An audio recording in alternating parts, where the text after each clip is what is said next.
What's happening, friends? Welcome back to Dynamo DeFi. My name is Patrick, and on this channel I talk about cryptocurrency, decentralized finance, and economics. Today's video I'm broadcasting from a temporary location. Today I'll be talking about a new class of projects that have popped up the past week called DeFi 3.0. So we've had DeFi 1.0, we've had DeFi 2.0, and now just maybe we have DeFi 3.0.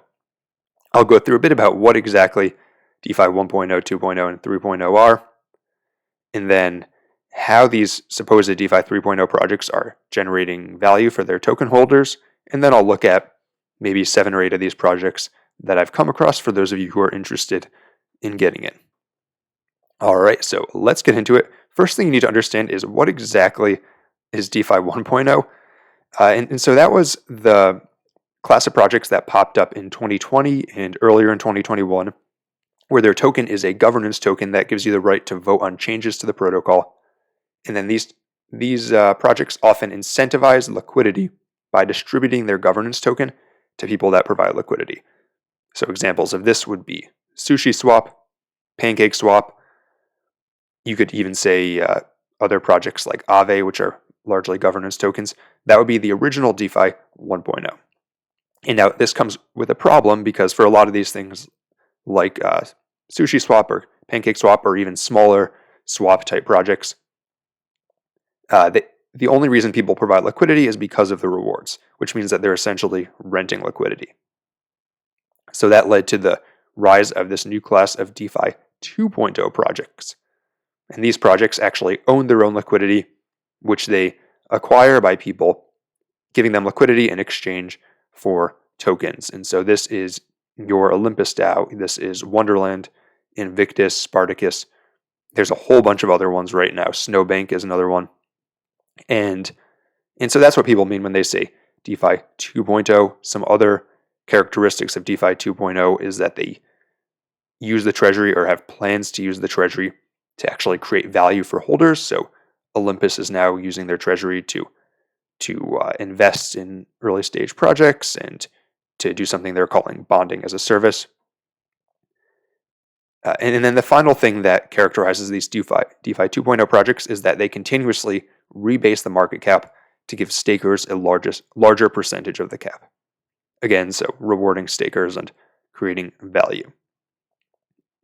So that's DeFi 1.0 and 2.0. And then what exactly is DeFi 3.0? Well, it started with this project I have on the screen called Multi-Chain Capital, ticker MCC, that arose over the past week or so.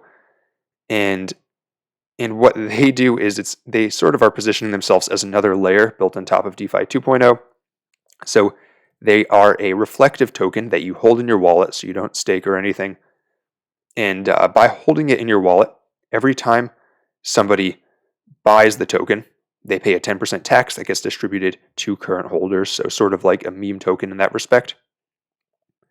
And then what they also do is, and I'll pull the tokenomics up on the screen right here, what they also do is 10% of each sell goes into a treasury for the project, and then that treasury is used to farm across multiple chains, and then the returns from that farming are used to buy back the MCC token, and then put that into liquidity. So you can sort of see how over time the treasury would grow from people selling the token, and then that expanded treasury would be used to farm, and then the farming would be used to buy back more and more tokens and add it to liquidity.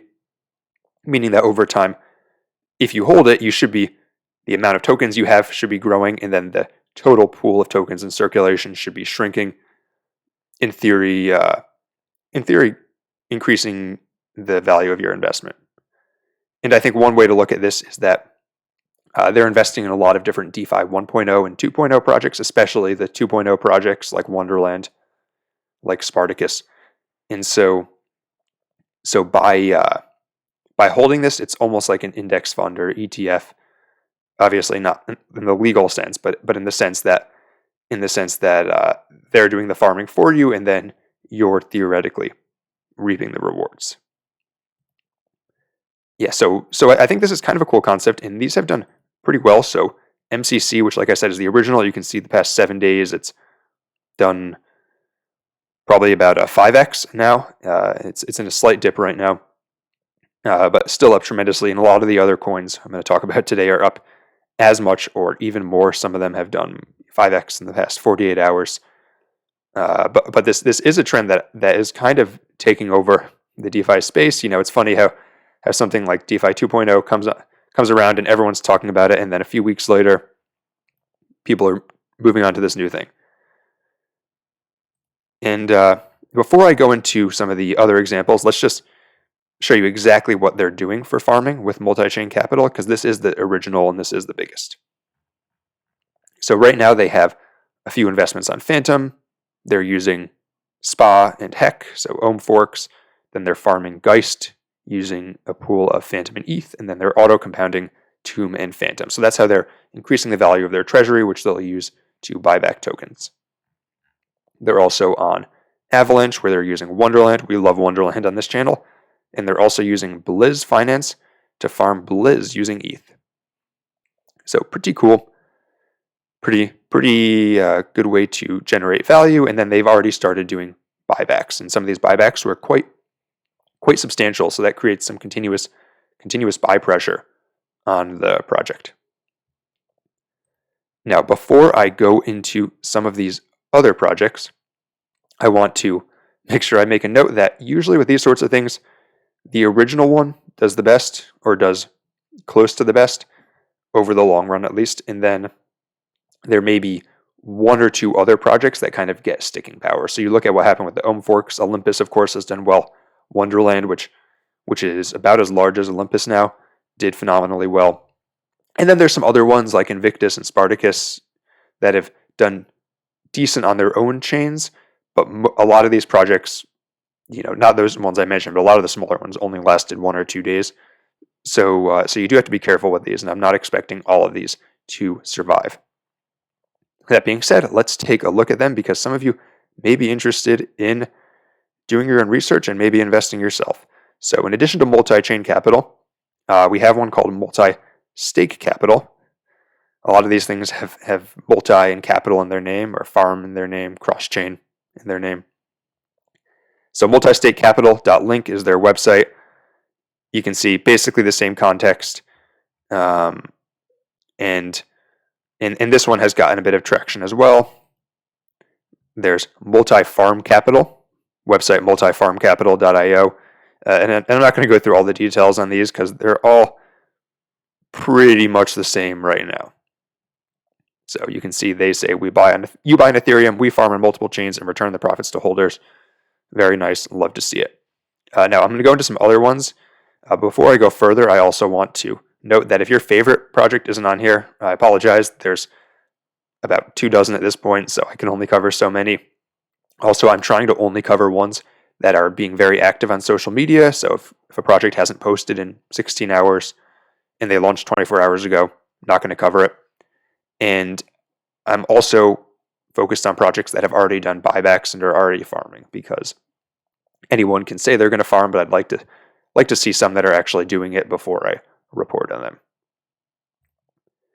All right, so perhaps you don't want to go on Ethereum.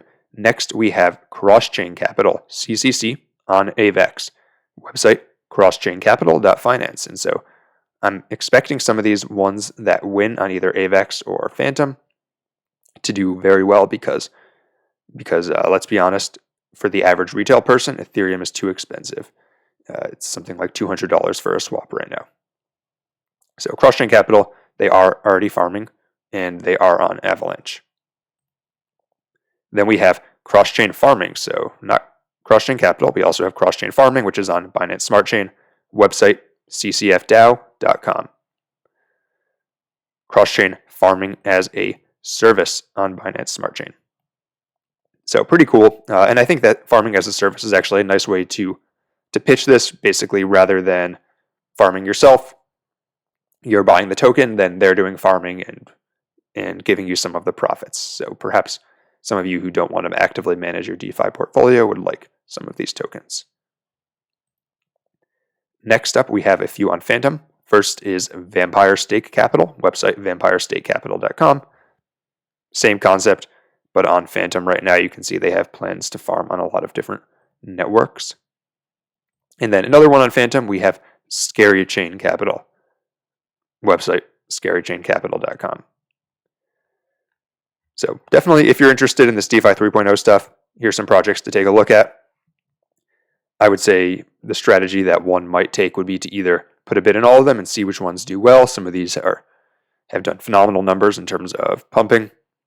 Or you take a look and pick one or two, maybe three that you like. That's what I'm going to do. And invest in those, because I don't want to have to keep tabs on 7 or 8 different projects. It's just too unwieldy. That's all I got for today. Let me know what you guys think about DeFi 3.0. Do you think this is a flash in the pan, or do you think that these could be worth holding for multiple weeks or even multiple months? Until next time, this is Dynamo DeFi.